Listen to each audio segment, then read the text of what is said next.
Though I want to get your opinion on this, as we saw the college football playoff committee meet and then break up again, and nothing has been set for what they want to go past this season. It's still the 12 teams playoff this season. They have been talking about the 5+11 model for a 16-team playoff, or the automatic qualifiers, 4 for the Big 10, 4 for the SEC, 2 for the Big 12, 2 for the ACC, and 1 for the Group of 5.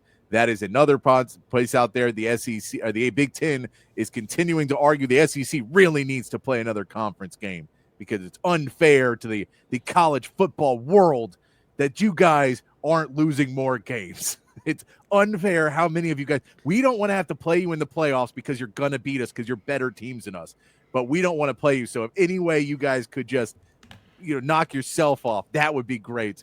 That is the plan from the Big Ten.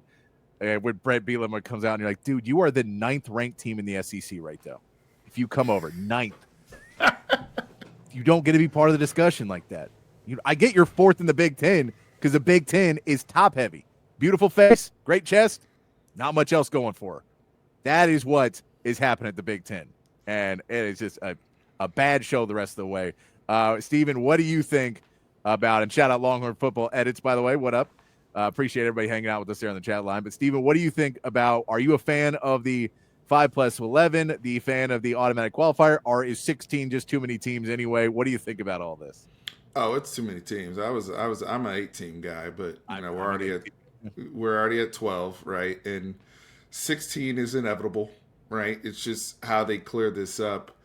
I do think that I'm probably, if I had to look at it, I probably would lean more towards the automatic qualifiers per conference. I think that's where we're probably headed. I understand. I do understand that the I think we've even talked about it before about eight conference games versus 9, and kind of where that falls. Especially then that's not to mention the conference championship game as well. In certain cases, but everybody playing a standard set of conference games in their regular season slate. But I think you're right. I mean, the Big Ten has been way more top heavy than even the SEC. And this is something I've talked about with people, on my channel coming over to the SEC. I was told that the SEC is a gauntlet top to bottom, right? Like even the teams that may not have all the wins stacked up, like, we've seen a Kentucky go and beat an Ole Miss. We saw Arkansas go and beat a Tennessee. Like we've seen these teams. We saw Vandy beat Bama. Vandy owns the state of Alabama, as a matter of fact, right? They took out shoot. Pavi ain't lying, right? And he talking about they're gonna take out Tennessee this year. So he's saying it. He's standing on business. So I mean, whereas in the Big Ten, it's still there's some serious gaps. Like I'm from Maryland, right? I mean, Maryland's hanging around there. The Rutgers of the world, there's still some pretty sizable gaps. It's just interesting how self-conscious the Big Ten is, considering they've won the last 2 national championships. You think they would have a little bit more, arrogance about them instead of the whininess that we've seen behind the scenes. I think that's what's kind of been interesting to me. I mean, Ohio State broke through, Michigan broke through. What's up over there? But I agree with you about the top heaviness that we do see from that conference. No, when Indiana and Illinois are like, we've won national championships over here. Like, no, y'all didn't win nothing.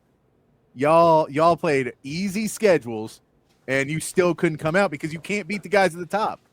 Like, you're just better than Northwestern and Purdue and all those schools. No, that doesn't make you a really good football program. Like at Texas, it was just funny. We were looking at, I think Auburn is the worst team that Texas doesn't play. Like if you were to add a game to the Texas schedule, and like a 9th conference game this year, I think Auburn would have been the easiest one. Other than that, it's like Ole Miss, Tennessee, Alabama. I think those are big games. And if you look on the Big Ten, you're like, well, if you add one more game to the Big Ten schedule, odds are it's a bad team, or at least not a good team. Odds are it's somebody that's on the lower tier. Maybe you get a USC, but you maybe get a UCLA. UCLA at home is not bad. UCLA at your home, them traveling across the country to come get you, It's not a terrible game. So Well, yeah. I mean, that's the other thing, though, right? Patrick, is Auburn in the last, what, 20 years has won two, what, they've been to two national championships. They've won a yeah, national championship. That's a big difference between me playing Purdue or Rutgers or any of these other programs yeah, that historically, I mean, Indiana had their best season ever just this past year. yeah, Shout out to Coach Signetti, but like historically they've been a doormat, right? Like outside of a couple yeah. of And the I Penix mean, years, like they've been a freaking doormat. Like it's this league, when you look at Arkansas and some of these other teams, have actually won something, like at least in, been to BCS games and have had success and can rise quicker than those other teams. So I do think there is a difference. I agree with you there, but I do think that in order for them to get to those automatic qualifying points, I don't know. I think eventually the SEC may get to eventually playing 9 conference games. I don't know if there's a way to work around that long term, Patrick. I think there is, and it like they said they wanted to play. The Big Ten said they wanted to play SEC teams. I'm all for that. I think they said that in the fact of we'll play you all every year, but you have to do 9 games. And we're like, no, we're not going to do 9 games. We'll do 8 and play you every year, and it will dominate it because our lower end is just way better than your lower end. So even if Ohio State and Michigan and Penn State and Oregon win, I think the rest are going to, maybe USC get a win, but you're probably going to win. Georgia's going to beat one of those teams one year, or Bama or Texas can beat one of those teams. But yeah, we look at Indiana last year. This is their great year, though. This is their schedule. Florida International, Western Illinois, UCLA, Charlotte, Maryland, Northwestern, Nebraska, Washington, Michigan State, Michigan. They lose to Ohio State, and then they beat Purdue. You can't tell me that's the same. No. You just can't. No. That's almost, I mean, I hate to say it, but that's starting to feel like it's like, wow, is that a G5 schedule? Like, that's an ACC schedule. That's a Big 12 schedule. And I get it. It's like they're decent teams. Nebraska is not a bad football team. Yeah. But also you can't go, well, we beat Nebraska. We're world beaters. You go, you're supposed to. You're supposed to beat Nebraska. You're fine the conversation, then you lose to Notre Dame. As soon as you play a real team, you lose. You lose to Ohio State. You play 2 teams that were in the playoffs that both them beat you. This is the same conference when they had the Legends and Leaders divisions, that one side of the division was literally like just bum juice. Like the best team was like Iowa every year. That basically had like free access to the Big Ten championship game, essentially, right? And you could tell that it was a problem because they never ever threatened Michigan or Ohio State in those games. Oftentimes they would get blown to bits, right, before those teams would either go to the playoffs or previously the BCS. So interesting. I don't know. I'm with you in terms of the look. Ohio State, to your point, Ohio State, Michigan, Oregon, Penn State. That's as good a top tier as you can ask for. Yeah. Especially when you think about recruiting, what they've done over the last few years. Penn State has very heavy expectations. They made the Final Four last year. You can't dispute none of that, right? And in reality, you go Penn State or USC is probably going to be up or down, between the years. One of those teams will go up and one of them will be down. But I think you're at 4. And for the SEC, it is when you go, well, there's Georgia, Texas, Alabama. And then you get into the Ole Miss and South Carolina this year with Lenore Sellers. Tennessee, Florida is going to look like they're bouncing back this year with Lagaway. That's just your top end, and then Auburn OU, is still if they ever find OU is a chance to get back into it. It's a blue blood. Like there's spending tons of money, tons of recruiting. They're pulling up. Yeah, it's a different level. When every week you're like, oh crap, we got this team. It just feels different. I know that it feels very SEC media right there, but look at us, man. True SEC heads now. Let's start chanting at the games. We'll start chanting at the games. But yeah, I think at the end of the day, I think we're both on the same page as everybody. I'm very much on the thing that this whole argument over the automatic qualifiers and the 5+11 is just to make us not realize that they're pushing it to 16 and nobody really wants it to go to 16. I think it's all a smokescreen to just be like, hey, the conversation is, do you want to? It's like, one of these terrible things do you want?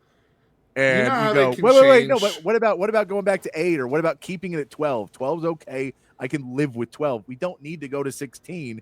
And I think they're just not letting us even have the discussion of that. So that's what I say is there's no one that comes out and goes, oh, 12's plenty. 12 is too many. The way I describe 12, it's like a buffet. It's really fun while you're doing it. But then when you finish it, you're like, yeah, it's too much. I feel a little full there. That was too much food. Well, That's how the 12 team felt to me. For the people that are anti-12, this first year of data is on your side, right? Without question. It's the data is there. It's on your side of how things played out, especially how nasty that first round of games was, right? I mean, especially the games that were being played on campuses were just not competitive. Now, it's 1 year of data. If you want to, if things are going to change in terms of how we as a college football society digest this, and from whether it's digesting the 12 team now, because again, it's only 1 year data, but also going to 16, is there's going to need to be some upsets. It's going to need to feel like college basketball. That's what they're gunning for, but I just don't see us getting there. I think it's going to be like you typically see in the NFL playoffs, which you had a lot of blowouts this past year as well, right? And it kind of reflected that, especially when you start talking about home field advantage later in the season, teams with depth versus teams that don't have as much depth. You kind of see how the things play out very early in the football game. I'm just curious to see if we get any data that's different this time around, or if we start ending up in the same situation where it's like, oh, these first round games are nasty business. Why do we want more of it? Yeah, no, I'm with you. No, I'm with you on that.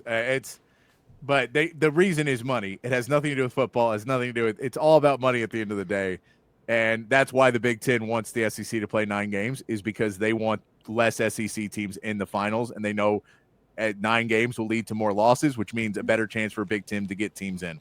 That's what it really is. It has nothing to do with football. It's nothing to do. It's literally just we can get more teams in. If more teams we have in, the more money we make. We want to make more money. It's very annoying, but that is what the world is, and that's what those guys are paid to do, is make the league make money.